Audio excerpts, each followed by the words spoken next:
बिस्मिल्लाहिर्रहमानिर्रहीम। अस्सलामु अलैकुम वरहमतुल्लाहि वबरकातुहू। मोहम्मद तसद्दुक़ हुसैन आपकी खिदमत में हाज़िर है। मुअज़्ज़ज़ नाज़रीन, हमारे चैनल को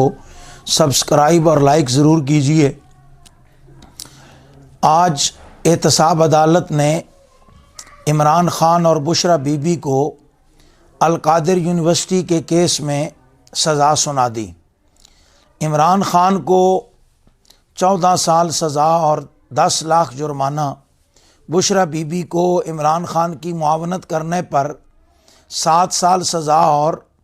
5 लाख जुर्माना सुनाया गया है। इमरान ख़ान को सज़ा सुनाई गई कि आपने पाकिस्तानी कौम के लिए यूनिवर्सिटी क्यों बनाई। यानी आप आसान लफ्ज़ों में अगर इस फ़ैसले पर तबसरा करना चाहते हैं तो वो तबसरा ये है कि जज ने कहा भी पाकिस्तानी कौम को जाहिल होना चाहिए, इनको अनपढ़ होना चाहिए, पहले ही बेरोज़गारी इतनी है, पढ़े लिखे लोग सड़कों पे जो है वो रुल रहे हैं, तो तुमने एक यूनिवर्सिटी और बना दी और हमारे सर पे और कुछ जो है वो तलबा सवार हो जाएंगे कि हमें रोज़गार दिया जाए। खैर, टेक्निकल बातें हो रही हैं, वो कला इस पर बातें कर रहे हैं। तो जजेस को चाहिए वैसे ये होता है कि वो कोशिश करके जो सियासी जमातों के फ़ैसले होते हैं उनमें वो एतदाल की राह अपनाएं। हमारे मुल्क में ये रवायत भी रही है। मियाँ साहब की अपनी हुकूमत थी, मोहतरम शाहिद खाकान अब्बासी साहब वज़ीर आज़म थे। मियाँ मोहम्मद नवाज शरीफ साहब को वो असम्बली फ्लोर पर जो है वो अपना कायद और लीडर कहते थे। तो हमारे मुल्क में ये भी अलमिया है कि हम जैसा कोई गरीब आदमी अगर फ़ैसले पर तबसरा करे तो उसके ख़िलाफ़ जो है वो बड़ा कुछ अदालतें करती हैं कि जनाब आपको जजेस का अदब नहीं है, आपको जो है वो जजेस के एहतराम का पता नहीं है, अदालत कितनी आम होती है। और बड़े लोग जो हैं वो जहाँ मर्ज़ी खड़े हो के कहते हैं अदालत को रगेत दें, तो जज जो है वो खामोश रहते हैं। यानी जिस फ़ैसले की मैं मिसाल दे रहा हूँ कि मियाँ मोहम्मद नवाज शरीफ साहब को सुप्रीम कोर्ट ने नाअहल करार दिया और पाकिस्तान के उस यानी नाअहली के नतीजे में, सुप्रीम कोर्ट के उस फैसले के नतीजे में शाहिद खाकान अब्बासी साहब वज़ीर आज़म बने और उन्होंने अदालत का एहतराम ये किया बहैसियत वज़ीर आज़म, यानी पाकिस्तान के आइनी सरबराह और पाकिस्तान के वज़ीर आज़म की हैसियत से उन्होंने सुप्रीम कोर्ट के उस फैसले का ये एहतराम किया कि उन्होंने असम्बली में खड़े होके और मुख्तलिफ टीवी इंटरव्यूज़ में ये कहा कि वज़ीर आज़म तो अब भी मियाँ मोहम्मद नवाज शरीफ साहब ही हैं, मैं तो उनकी जगह पे बैठा हुआ हूँ, उनका खादिम और नौकर हूँ। तो जाहिर है जजेस को इस बारे में सोचना चाहिए कि अगर सियासी फ़ैसलों को इसी तरह तस्लीम किया जाता है जैसे शाहिद खाकान अब्बासी साहब ने तस्लीम किया, तो फिर फ़ैसला करने से पहले जजेस को कुछ थोड़ा बहुत सोचना चाहिए कि हम फ़ैसला क्या कर रहे हैं और कौन सा कर रहे हैं। अच्छा, दूसरा अलमिया हमारा ये है कि नीचे बाद औकात ये होता है कि माफ़ी मिल जाती है और ऊपर जाके सज़ा हो जाती है, और बाद औकात ये होता है कि नीचे सज़ा सुनाई जाती है और ऊपर जाके माफ़ी मिल जाती है। ख़ास तौर पर सियासी केसेस में ये होता है, यानी ऊपर सज़ा सुनाई तो आप इसकी मिसाल ये ले लीजिए कि सुप्रीम कोर्ट ने मियाँ साहब को नाअहल किया और उन पर तायात पाबंदी लगाई। मियाँ साहब जो है वो मुजरिम करार दिए गए, फिर उनके प्लेटलेट्स कम हो गए ऊपर नीचे। वो जो फैसल वावडा ने बताया टीवी पे बैठ के, और वो जावेद लतीफ़ साहब भी उस प्रोग्राम में मौजूद थे, वो सारी कौम ने सुना कि प्लेटलेट्स जो हैं वो कैसे ऊपर नीचे हुए और किस तरह हुआ और किस तरह फिर मियाँ साहब इंग्लैंड गए। खैर वो इस वक्त ज़ेरे बास नहीं। तो मियाँ साहब जब वापस तशरीफ़ लाए पाकिस्तान, तो उस वक़्त चूँकि मियाँ साहब एक हीरो और लीडर और कायद बन के आ रहे थे, तो उस वक़्त फिर एयरपोर्ट पर उनकी ज़मानत मंजूर कर ली गई। यानी जो ज़मानती मुचलके थे वो एयरपोर्ट पे जहाज़ ने लैंड किया और वो मियाँ साहब के अंगूठे लगवा के तो उन्हें एयरपोर्ट से बाहर बाइज़्ज़त तरीके से प्रोटोकॉल के साथ लाया गया। तो ज़ाहिर है जजेस को सोचना चाहिए, अगर इमरान ख़ान के इस फैसले की भी कल कलां हालत यही हो जो आज इमरान ख़ान के ख़िलाफ़ आया है कल अगर सुलह हो जाए आपस में सियासतदानों की, तो फिर जो है वो यही हाल हो कि इमरान खान बनी गाला में हो और वकील और जज बेचारे जाके वहाँ ज़मानती मुचलकों पे अंगूठे लगवाएं और बाइज्जत बरी करें, तो फिर इस तरह अदालत से एतमाद उठता है। और नीचे फैसले हों तो ऊपर इमरान खान साहब का फैसला ही देख लीजिए कि पहले जो फैसले हुए एहतसाब अदालत में, वो ऊपर जाके हाई कोर्ट में सारे उड़ गए। इद्दत केस का जो फैसला था वो देख लें, बाकी भी इस तरह। और हमारे साथ तो खैर हर मर्तबा ही ये जुल्म किया जाता है कि नामूस रिसालत के जो केस होते हैं उसमें ये होता है कि सेशन कोर्ट मुजरिम को सज़ा देती है, हाई कोर्ट और सुप्रीम कोर्ट तक जाते जाते पता नहीं क्या हो जाता है और वो मुलजिम और मुजरिम जो है वो साफ बरी हो जाते हैं, बाइज्जत बरी, और फिर फ़्लाइट पकड़ते हैं और बैरून मुल्क का टिकट और वीज़ा भी लेके चले जाते हैं। तो इससे कौम का एतमाद उठ जाता है अदलिया पर। जजेस चूँकि कौम के नुमाइंदे हैं और कौम का टैक्स है उनकी तनख्वाहों में, तो जाहिर है कौम का एतमाद अदालतों पर बहाल रहना चाहिए। एक तो केस बहुत तवील होते हैं, लंबे किए जाते हैं,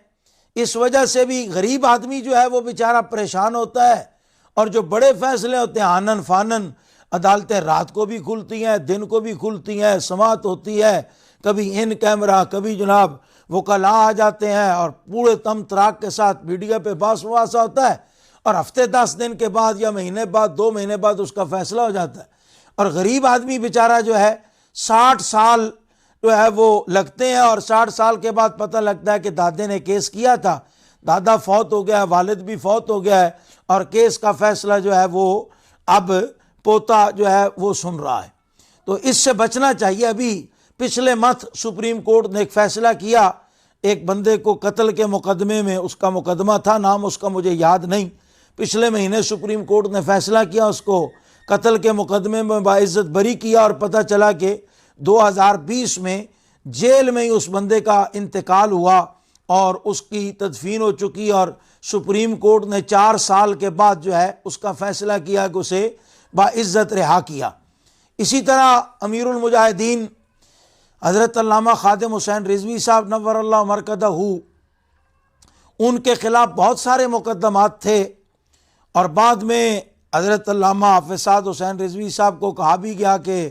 वो मुकदमात अगर आपको दरख्वास्त लिखें तो दाखिल दफ्तर कर दिए जाएँ।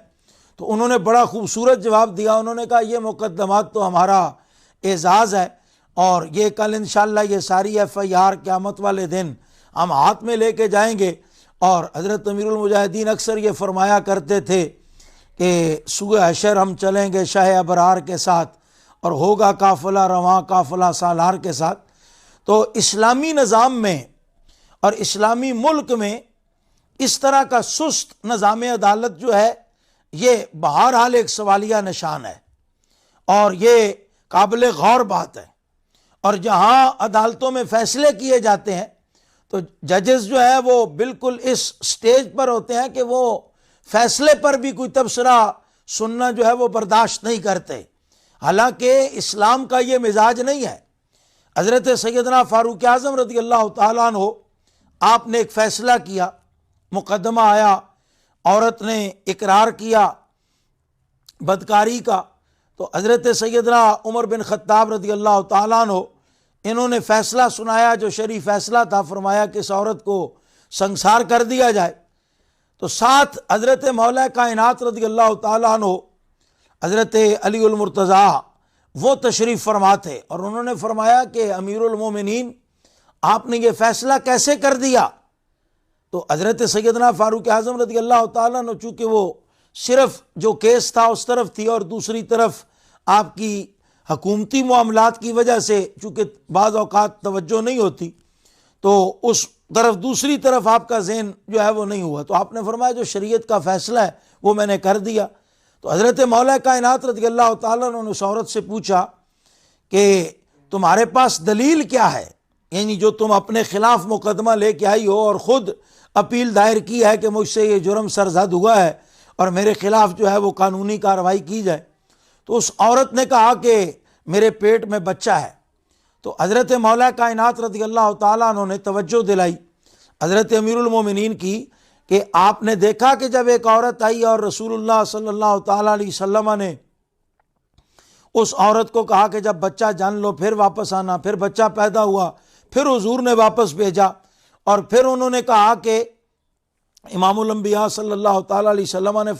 फरमाया कि अब ये बच्चा दूध पीता है। फिर कुछ अरसे के बाद वो औरत आई और उसके हाथ में रोटी का टुकड़ा था और बच्चे को पकड़ाया हुआ था और कहने लगी, या रसूल अल्लाह सल्लल्लाहु अलैहि वसल्लम ये रोटी खा सकता है, आप जो है वो सज़ा दें। तो हज़रत सैयदना फ़ारूक आज़म रज़ी अल्लाह ताला अन्हु ने हज़रत मौला कायनात रज़ी अल्लाह ताला अन्हु के इस तवज्जो दिलाने पर ये नहीं कि गुस्सा किया या जलाल में आ गए या अपनी फ़ुक़ाहत और अपना इक़्तिदार और अपना अमीरुल मोमिनीन होना ये बावर कराने लगे, बल्कि आपने इस मौका पर बड़ा तारीख़ी जुमला फरमाया लौला अली हलाका उमर, फरमाया आज अगर मौला कायनात इस मजलिस में ना होते तो उमर फ़ारूक जो है वो हिलाक हो जाता। यानी